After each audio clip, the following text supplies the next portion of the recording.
Rob, streaming clearly doing very well, but something analysts are flagging as an issue is the cost and the pressure it is going to put on profits as you make these investments into streaming. How long will it be until you see that actually pay off and it no longer is a cash negative operation?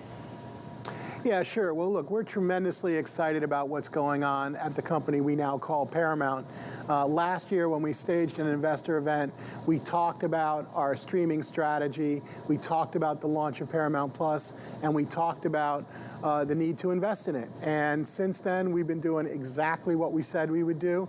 The only difference is we're having much more material results more quickly than even we thought at the time. You just look to our fourth quarter, you referenced some of the statistics, but we added 9.4 million subs globally in pay, 80% of those Paramount Plus.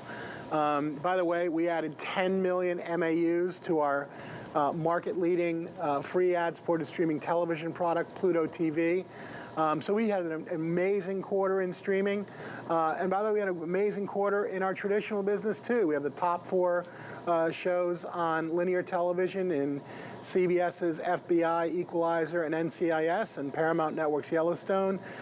We lead in multiple categories, whether it's the #1 comedy, the #1 kids show, the #1 premium show in Dexter New Blood, and we just had 2 #1s at the box office in Scream and Jackass. So we're tremendously excited about what's going on at Paramount.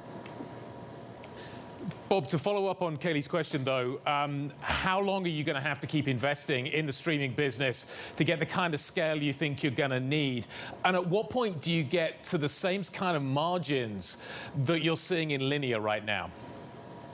Sure. So a couple things. In our presentation yesterday, we provided new segments, including TV media. That would be what you refer to as linear, as well as D2C, so think streaming, as well as studio, which is the film business.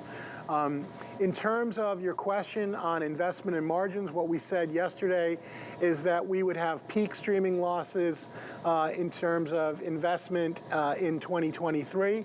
And then they would improve from there, which would return the company to total earnings growth in 24 and beyond. We see the streaming business as an incredible opportunity for the company. We have a differentiated playbook. We're playing both in free and in pay. That accesses dual revenue streams, advertising and subscription. That's additive to our streaming economics. We, of course, benefit from our broad content portfolio, as well as our global reach, as well as the fact that we have platforms beyond streaming. You put that all together, and we see a streaming business that builds over time to margins approaching our TV media business.